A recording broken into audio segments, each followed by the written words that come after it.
American Novels.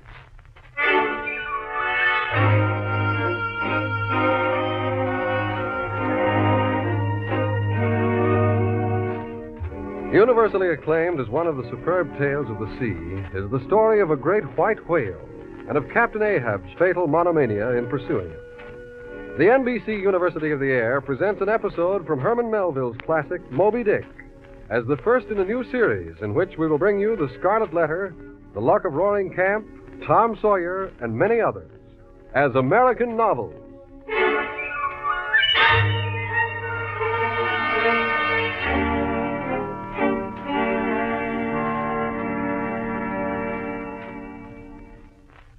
Desirous of seeing the world, the adventurous young Ishmael and his strange friend, the cannibal harpooneer Queequeg, have signed aboard the whaling ship, the Pequod. And in spite of ominous tales about how Ahab, the captain, had lost one of his legs in a battle with a white whale, and how this had strangely affected his behavior, they sailed with her. Not until they had been at sea several days did Captain Ahab stump on deck on his whalebone leg and divulge the true purpose of the voyage: to hunt to his death the giant white whale, Moby Dick. To that sinister errand, they found themselves irrevocably committed by Captain Ahab.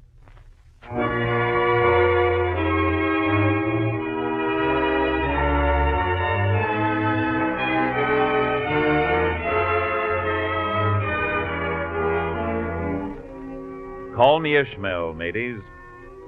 As this business of whaling has somehow come to be regarded among landsmen as a disreputable pursuit, I am all anxiety to convince you of the injustice done us hunters of whales. For to grope down into the bottom of the sea after whales, especially after such a one as Moby Dick, to have one's hands among the unspeakable foundations, ribs, and the very pelvis of the world, this is a fearful thing. But perhaps it was the whiteness of Moby Dick that above all things appalled me.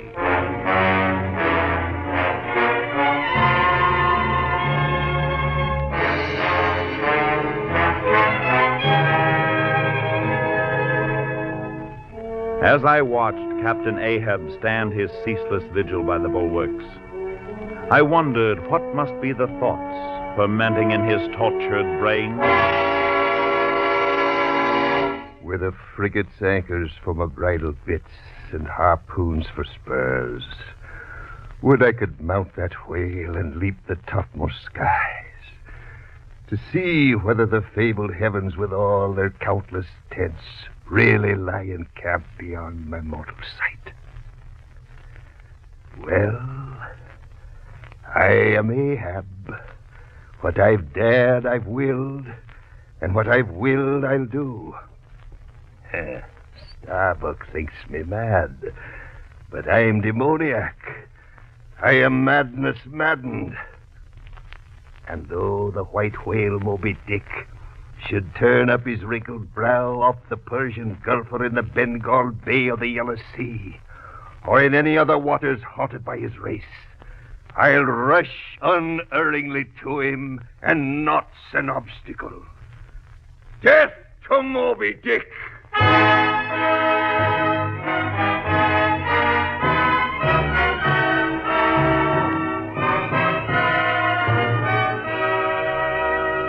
Ahab's quenchless feud seemed mine. With greedy ears, I learned from my shipmates the history of that murderous monster against whom I and all the others had taken oaths of violence and revenge. And I say that I, Starbuck, am here in this ocean to kill whales for my living, and not to be killed by them for theirs. That hundreds of men have been so killed, I well know. What doom was my own father's? And where in these bottomless deeps can I find the torn limbs of my brother?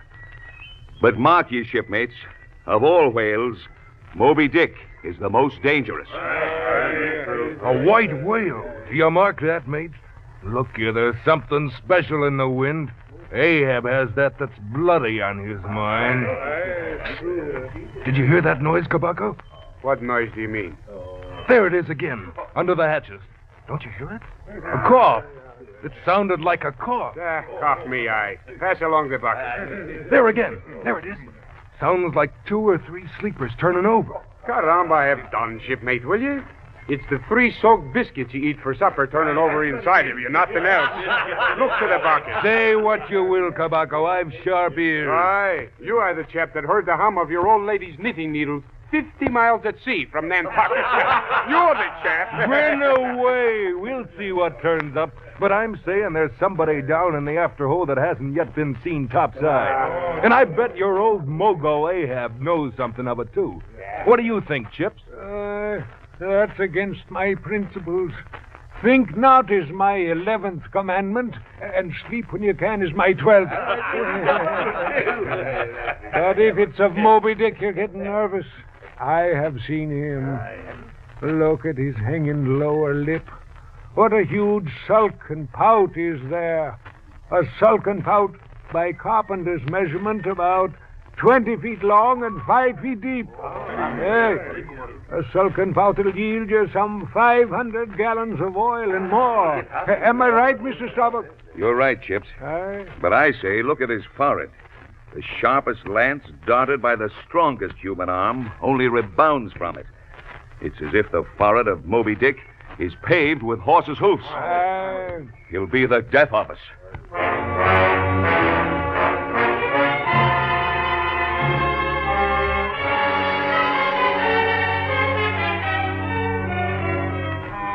The wild water loneliness of our lives did strongly incline the men to superstition regarding Moby Dick. As for myself, as the days passed and the ivory-tusked Pequod sharply bowed to the blast and gored the dark waves in her madness till, like showers of silver chips, the foam flakes flew over her bulwarks, for me, the great floodgates of the wonder world seemed to swing open, and there floated into my inmost soul a giant whale, a grand hooded phantom, like a snow hill in the air. Moby Dick.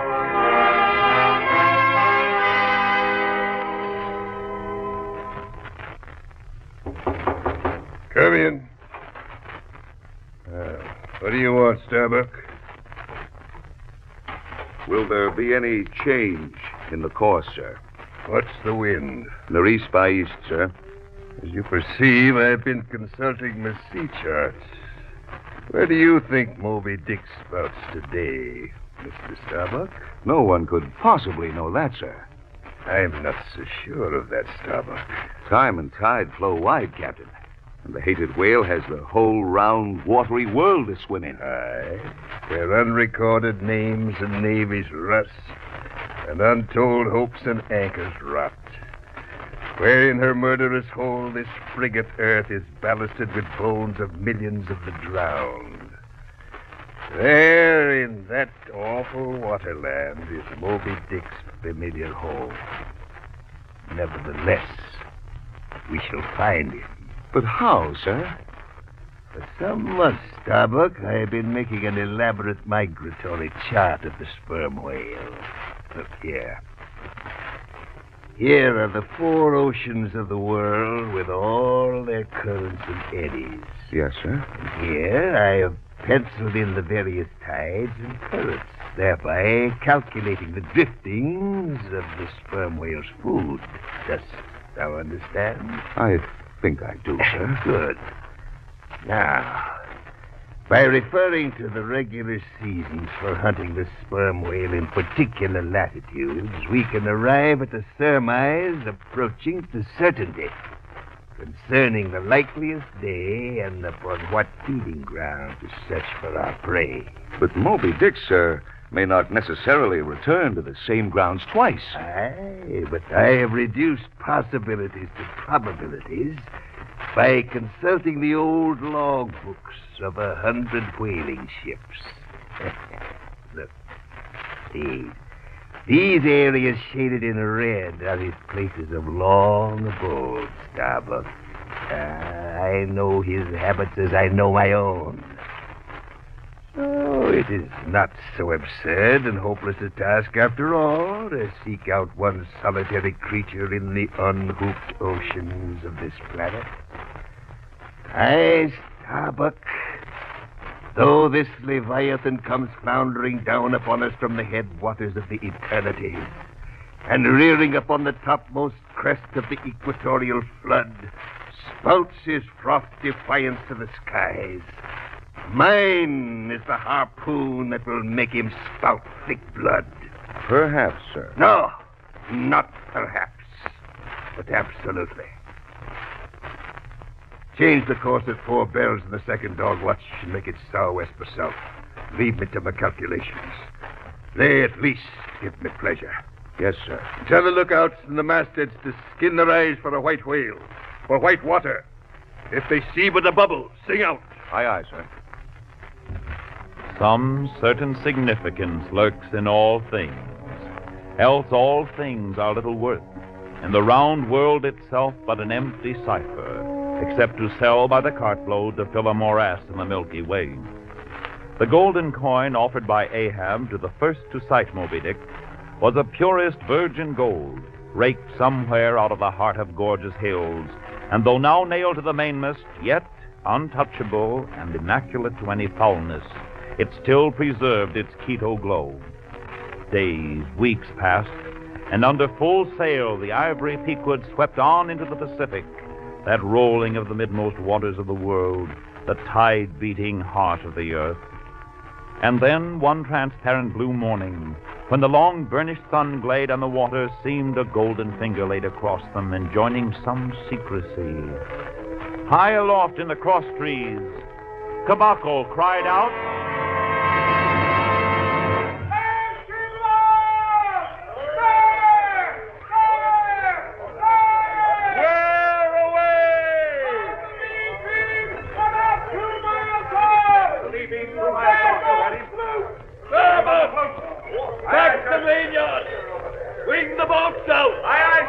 the cranes are thrust out, the mainyard backed. But look, 5 phantoms, for so they seem, are casting loose the tackles of the captain's boat on the other side of the deck.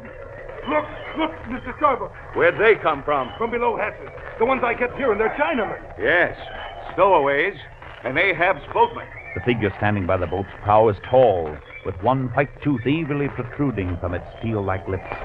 Ahab cries out to him. All ready there, Fidala? Yes, Captain. Lower away then, you hear? You! Stop it! Aye, aye, sir. Stop, you others! Lower away there, I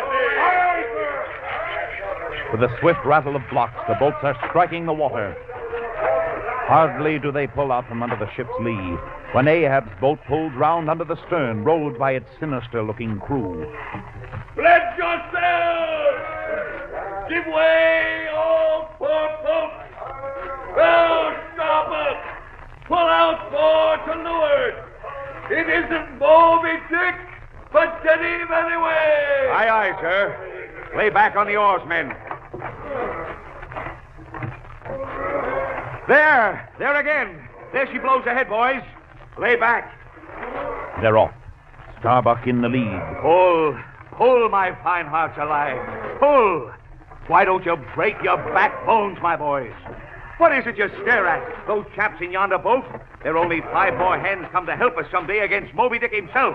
So pull and never mind the smell of brimstone. Easy. Don't be in a hurry. Why don't you snap your oars, you rascals? Bite something, you dogs. That's it. Long and strong. Stop snoring and pull, will you? Pull and start your eyes out. Spring, my men, spring. Sing out and say something, my hearties. That's it. Roar and pull, my thunderbolts. Reach me on that whale's back, boys. Steadily, lads. We're getting closer. Only pull. Crack all your backbones. Burst your livers and lungs.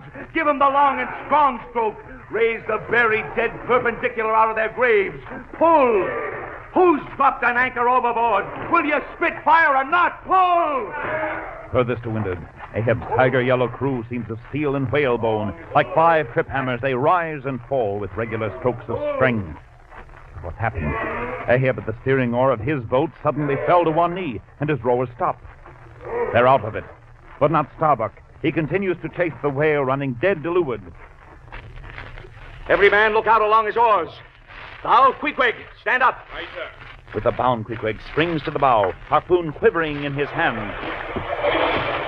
There he is. Keep cool, men. Cucumbers is the word. We're slipping up on him. But keep pulling, nothing more. Softly. It ain't the white whale today. All right, Queequeg. Give it to him.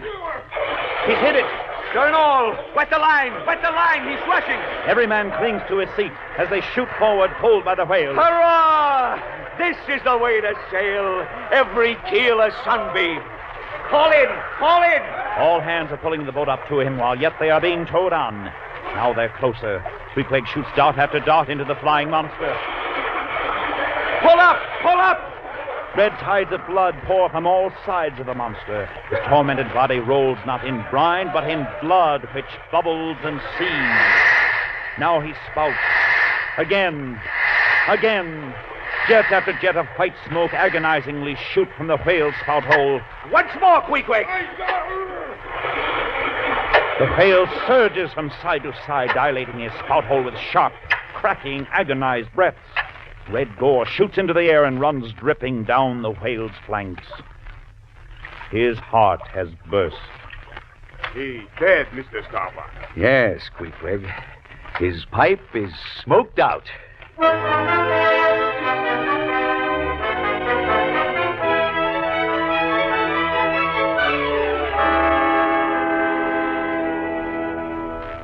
Though in many of its aspects, this visible world seems formed in love, the invisible spheres were formed in fright. Aye, at sea there were times of dreamy quietude, when beholding the tranquil beauty and brilliancy of the ocean's skin, one forgets the tiger heart that pants beneath it. So too, in pursuing the whale, Captain Ahab's ivory leg had received a half-splintering shock. He ordered the ship's carpenter to fashion a new one. The next morning, Chips the carpenter went below to Ahab's cabin. Come in, come in. Well, man-maker. If the captain pleases, I will now mark the length. Let me measure, sir. Measured for a leg. Good. Well, it's not the first time. Go ahead, Chips. Oh, for most folks, one pair of legs lasts a lifetime. Not for me, eh? I'm a hard driver. Is that it, Chips? Driven one leg to death and spavined the substitute. Now, I suppose I'll be wearing out bone legs for the cord. I hope not, sir. What's Prometheus doing? The blacksmith, I mean. I have a job for him, too. He's forging the buckle screw for the leg, sir. Right. It's a partnership, and he supplies the muscle part. Between the two of you, I should order a complete man, built after a desirable pattern. How's that, sir? 50 feet high in his socks. Chest modeled after the Thames Tunnel. Legs with rootstone to stay in one place. Arms, 3 feet through the wrists. Brass forehead, about a quarter of an acre of fine brains, and no heart. No heart at all. I'm afraid I don't understand. Sir. What are you sneezing about? Bone is rather dusty, sir. Take a hint, then. When thou art dead, don't bury thyself under living people's noses. Sir? Now I am debtor to a blockhead for a bone to stand on. Curse thee, that mortal entered indebtedness, which will not do away with ledgers.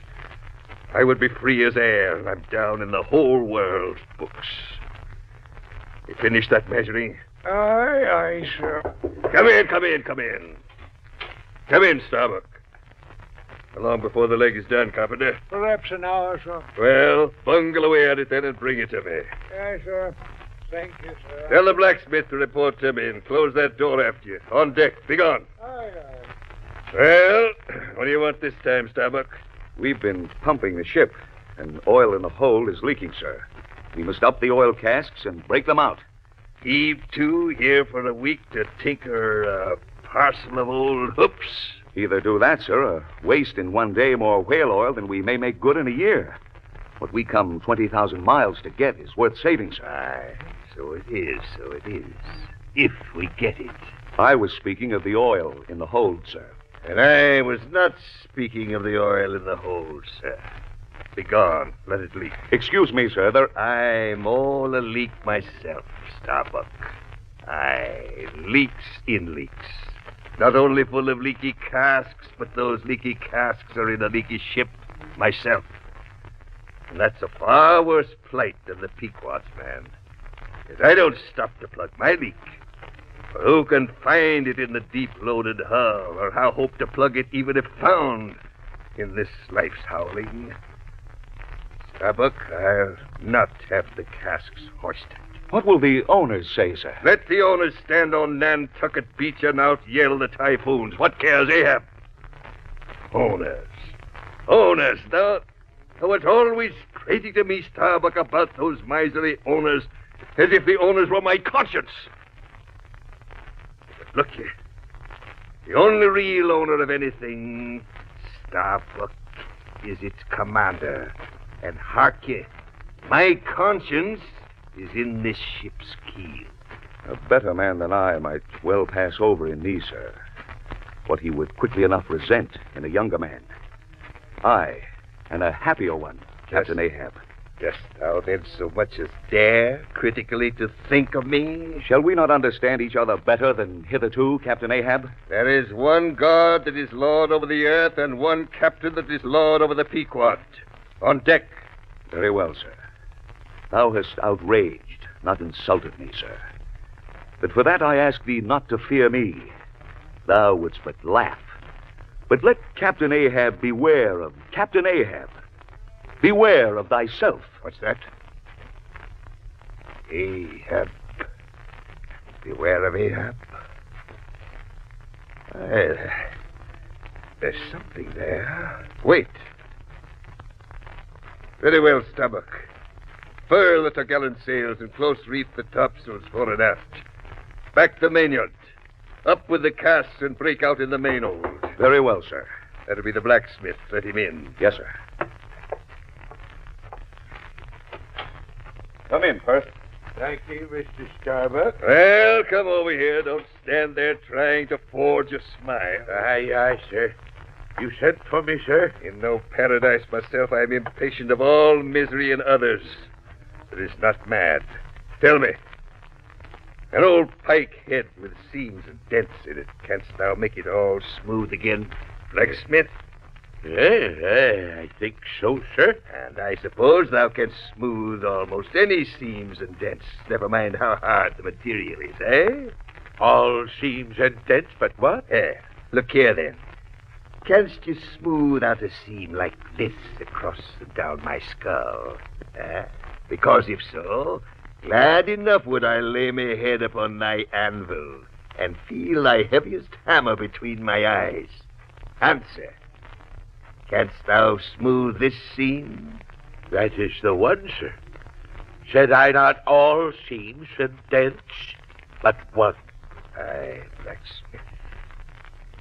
It is the one unsmoothable. Hark ye. I want a harpoon made. One that 1,000 yoke of fiends could not part. Something that will stick in a whale like his own fin bow. There you are. The gathered nail stubs of the steel shoes of racing horses to make it out of. Horseshoe stub, sir. Thou hast here the best and stubbornest stuff we blacksmiths ever work. Aye, I know it well, old man. Those stubs will weld together like glue from the melted bones of murderers. Yes, this is to be the harpoon for the white whale, sir. The white fiend. Now for the barbs. My razors. The best of steel. Here. Make the barbs sharp as the needle sleet of the icy sea. Aye, sir. And mind you, no water for tempering. I want my harpoon to be of the true death temper. So we'll draw blood from the arm of Fidala, my own harpooner. Aye. Tempered in the blood of that Chinese devil himself.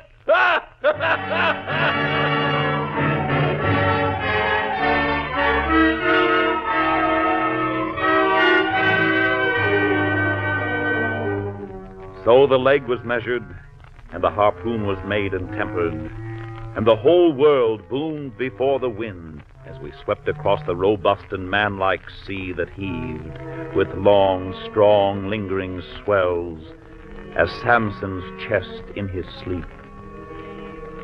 And then one night, Ahab started from his slumbers and sought out Fedallah, the phantom harpooner, who lay with unblinking eyes in the forecastle head.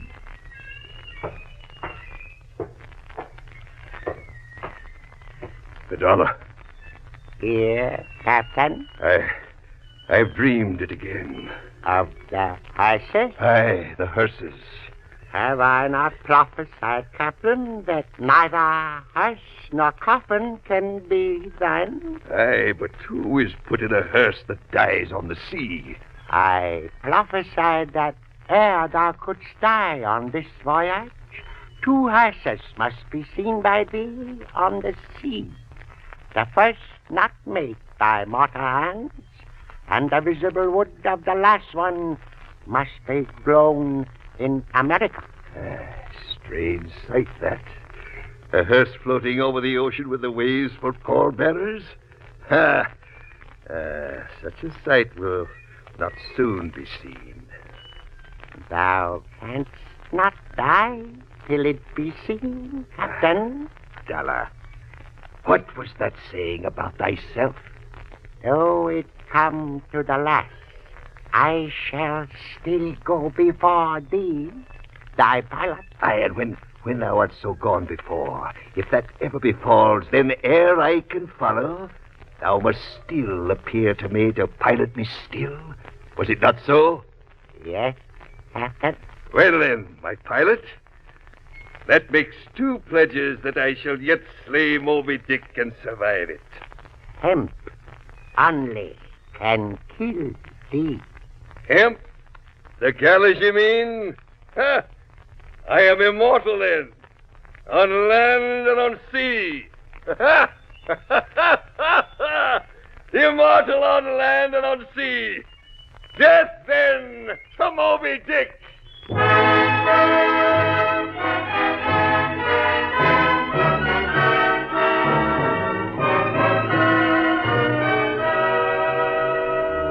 Thus Captain Ahab cherished a wild vindictiveness against the white whale. All evil to him seemed visibly personified in Moby Dick. He piled upon the whale's white hump the sum of all the rage and hate felt by mankind from Adam down. And then, as if his chest had been a mortar, he burst his hot shell upon it, dragging us helplessly after him to certain doom.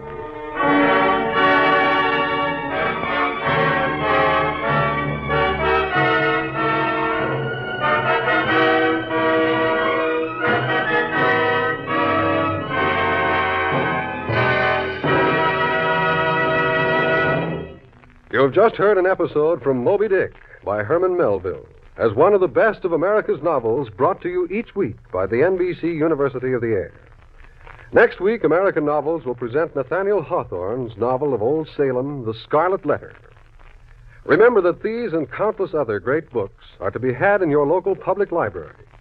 Many American novels in the 1947 summer series are included in the useful handbook of the world's great novels, which you may obtain by sending 25 cents to World's Great Novels, Post Office Box 30, Station J, New York 27, New York. That's Post Office Box 30, Station J, New York 27.